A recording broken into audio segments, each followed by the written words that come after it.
कह रहे हैं जूझना किसे कहते हैं, अपनी कमजोरियों से जूझने का क्या अर्थ होता है। उसमें अर्थ कुछ नहीं होता, बस गूंज होती है चांटों की। अर्थ क्या बताऊं, ये कोई कोई साहित्य की विचार विमर्श की बात है। कमजोरियों से जूझने का मतलब होता है कि चोट लगती है, दर्द होता है, बुरा लगता है। बैठे थे उम्मीद में कुछ पाने की, दिख गया कि जो पाना चाहते हो ठीक नहीं है। दिखने के बाद भी भीतर कोई होता है, पर पा लेते तो बड़ा सुख होता ना। चलो पा लेते हैं। वो जो बोल रहा होता है चलो पा लेते हैं, उसका मुंह बंद करना पड़ता है, उसे निराश करना पड़ता है, बुरा लगता है। ये होता है कमजोरियों से जूझना, और क्या। सही काम करने निकले हो, भीतर से कोई बोलता है नहीं काम तो सही है लेकिन तकलीफ बहुत होगी। कहना पड़ता है होगी तकलीफ तो होगी, काम अगर सही है तो करूंगा। ये होता है कमजोरियों से जूझना। हम्म?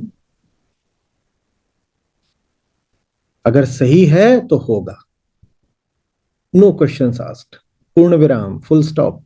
इसके आगे हम बहस नहीं करते, सच के आगे हम सर नहीं उठाते।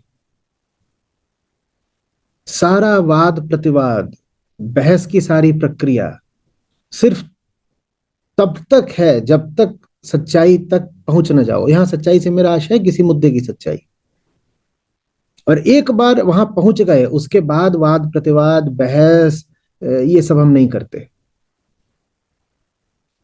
जब तक सच तक पहुंचे नहीं है सर झुकेगा नहीं, और सच के सामने एक बार आ गए तो सर उठेगा नहीं।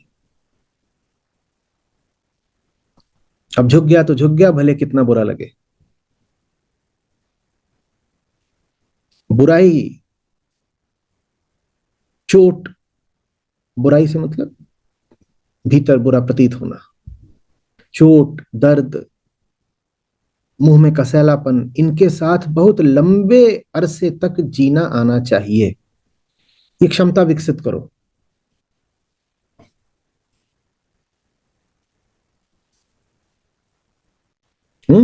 बुरा लग रहा है, सोने जाओगे बुरा लग रहा होगा,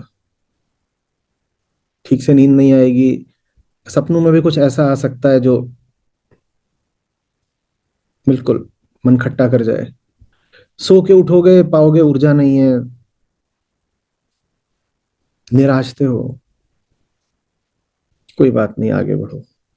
जो कर्तव्य है उससे डिगो मत। भीतर की और बाहर की, तन की मन की, दोनों की हालत कैसी भी हो, जो जरूरी है वो होके रहेगा, मुझे करना है। और ये बहुत लंबे अरसे तक चलता है, सालों तक, दशकों तक। ऐसी हालत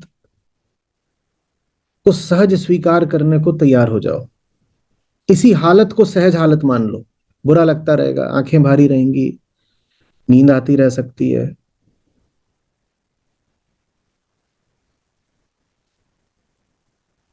हंसो ऐसे जैसे भीतर जो दर्द छुपा हुआ था उसका विस्फोट हो गया है, वो एक मुश्त बाहर आ गया है। हंसी फिर ऐसी होती है, मजा आ जाता है, ठहाका अट्टहास होता है फिर, वही आनंद है।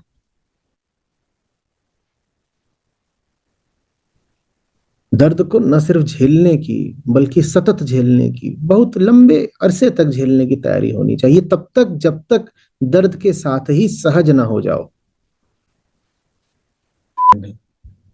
क्या फरमा रहे हैं? कह रहे हैं आप सब जो पूरा ज्ञान मुझे बताते हो उसको मैं अपने जीवन में तो नहीं उतारता हूँ, पर मैं दूसरों को खूब सुनाता हूँ। और दूसरे को सुनाकर मुझे लगता है कि मैंने बड़ा अच्छा और बड़ा बढ़िया काम कर दिया है। लेकिन दूसरे मेरी बात ना सुनते हैं ना भाव देते हैं। और जब भी लेकिन कभी ऐसा हुआ है कि आपकी कोई बात मैंने अपने जीवन में उतारी है, तो फिर दूसरों ने भी मेरी बात सुनी है। तो कह रहे हैं क्या मैं सही हूँ? इसमें आप कहाँ हो? ये तो एक सिद्धांत ही है ना जीवन का, शिक्षाओं का।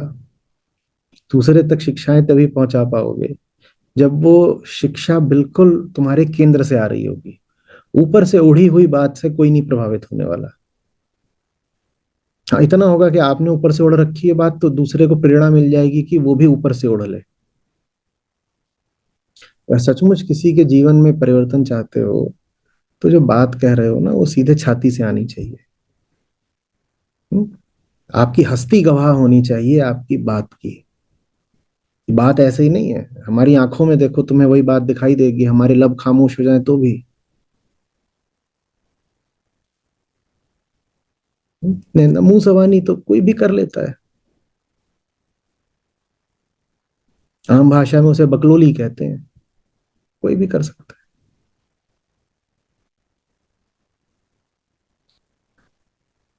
कीमत चुकाओ, और वो कीमत चेहरा बदल देती है, आंखें बदल देती है, जबान बदल देती है, पूरी हस्ती को बदल देती है।